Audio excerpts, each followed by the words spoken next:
kugira amahoro ari negatifu nta ntambara ihari ariko hari kondisiyo zatuma habaho intambara izo nizi cya mbere ni akarengane icya kabiri ni ubukene bukabije icya gatatu ni urubyiruko rudafite akazi badafite hope byabongera bita hope icyizere kidahari ushobora kugira amahoro ushonje ushobora kugira amahoro utisanzura uri umunyamakuru iyo rero tuvuga amahoro arambye tuba tuvuga ibintu bibiri kuba bihari tuba tuvuga ko koko nta ntambara ihari y'amasasu ariko nta n'ibintu bituma umuntu aguma mu bukene abahatinya abahakebaguzwa 90% z'intambara zimaze kuba ku isi cyane cyane muri Afrika ntabwo ari intambara ziterwa n'ibivuye n'umwanzi uvuye hanze ni intambara zitewe ziturutse imbere mu gihugu kubera ko bya bindi nakubwiye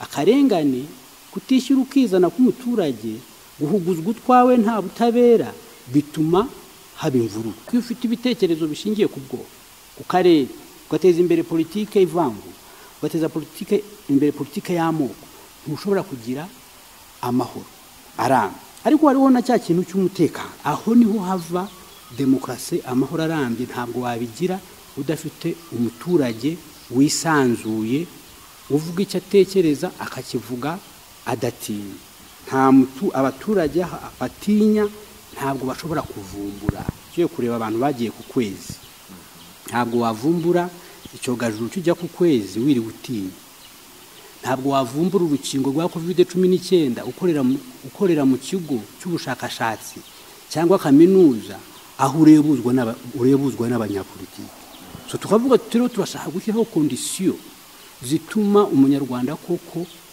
impano karemano y'ubwenge yavukanye ikura kandi ntabwo yakura adafite ubwo bwisanzure ntabwo yakura adafite imiyoboro aho haganira na bagenzi b'imiyoboro y'itangazamakuru imiyoboro y'umuturanyi wawe agiye kuganira nawe udatinya izo mpamvu rero nizo zatumye tuvuga tuti natwe katujye mu ruhango rwa politike dutanga ibitekerezo ku kuntu twakira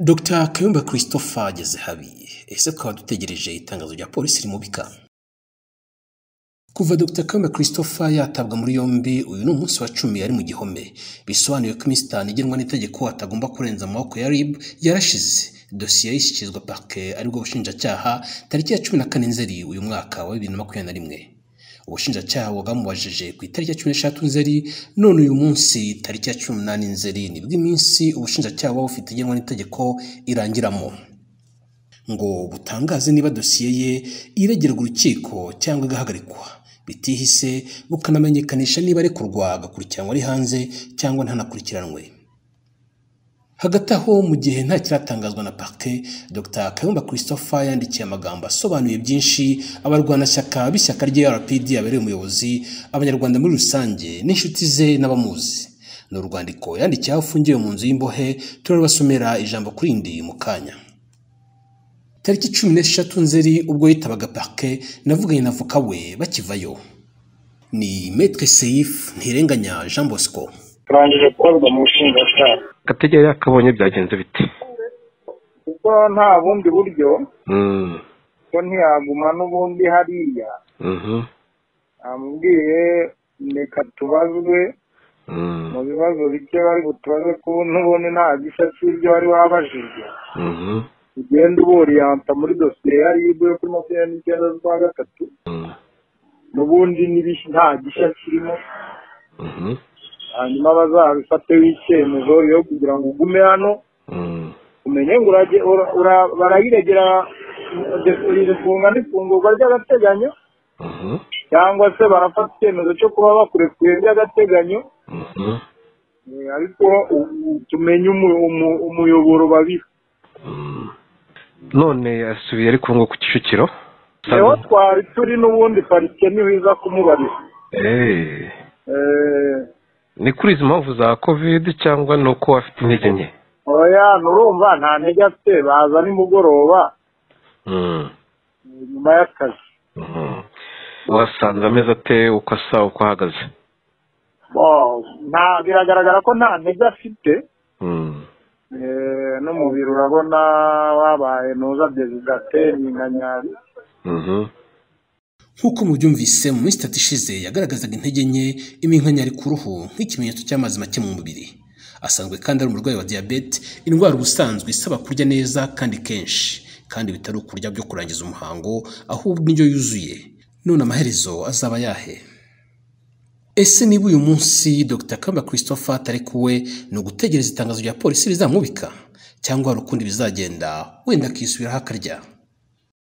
Mu gihe twe tudafite igisubizo kuri iki kibazo, mu gihe urwego rw'igihugu rw'ubugenzacyaha RIB yarucika rumira ikimana amakuru yose mu gihe cy'iminsi 5 yamaze ari mu biganza byayo, mu gihe parke nta kiratangaza nayo, hari urwandiko Dr. Kayumba Christopher yandikiye abanyarwanda muri rusange n'abanyamuryango ba RPD by'umwihariko. Ni urwandiko yandikiye mu nzu y'imbohe, ni inyandiko y'impapuro 2 yanditswe mu Cyongereza, tugiye kwibagezaho mu Kinyarwanda.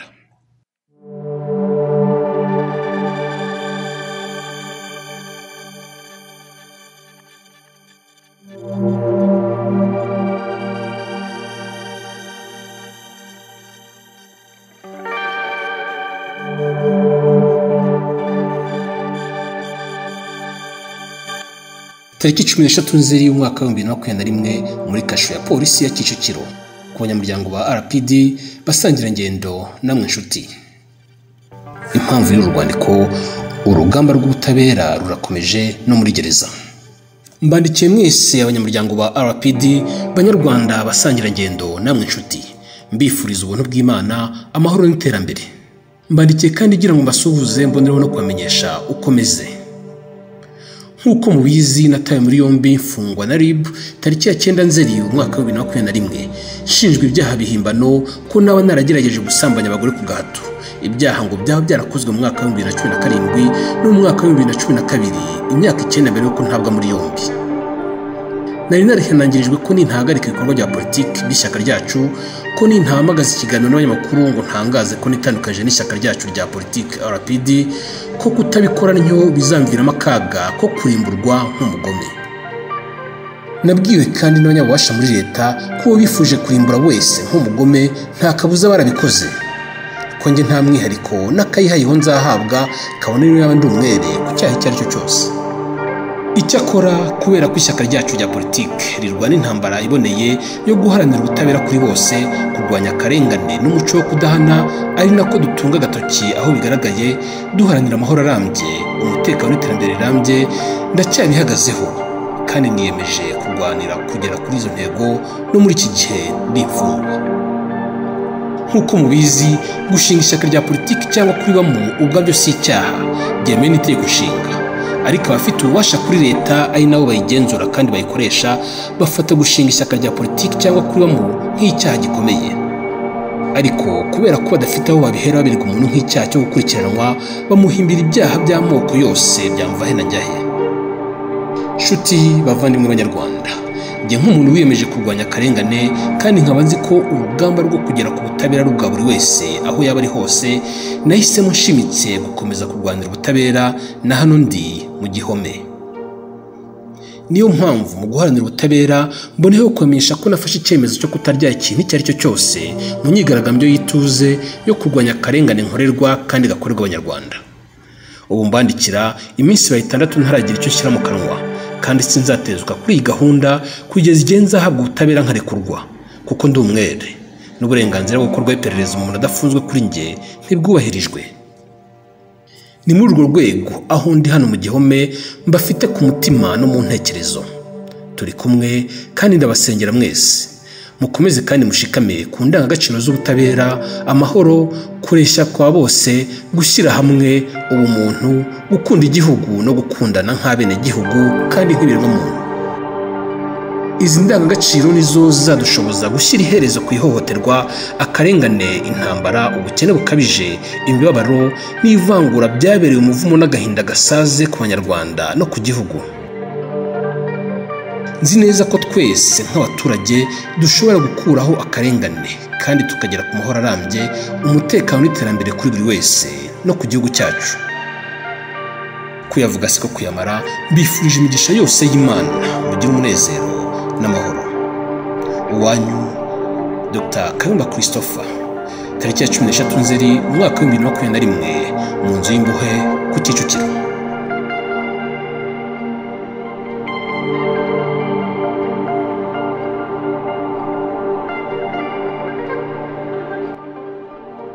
Ngayo nguko urwo ni urwandiko rwa Dr. Kayumba Christopher, ijambo kurindi. Atabonye agahenge gatuma asubira umuntu, aya yaba ariyo magambo ye ya nyuma yatangarije umuryango mugari w'Abanyarwanda. Cyakora tubitega amaso, ntituzi ikiri mu gaseke k'ubushinjacyaha. Musigara amahoro. Iyi ni Pax TV Ireme News. Ndi Ntwari John Williams.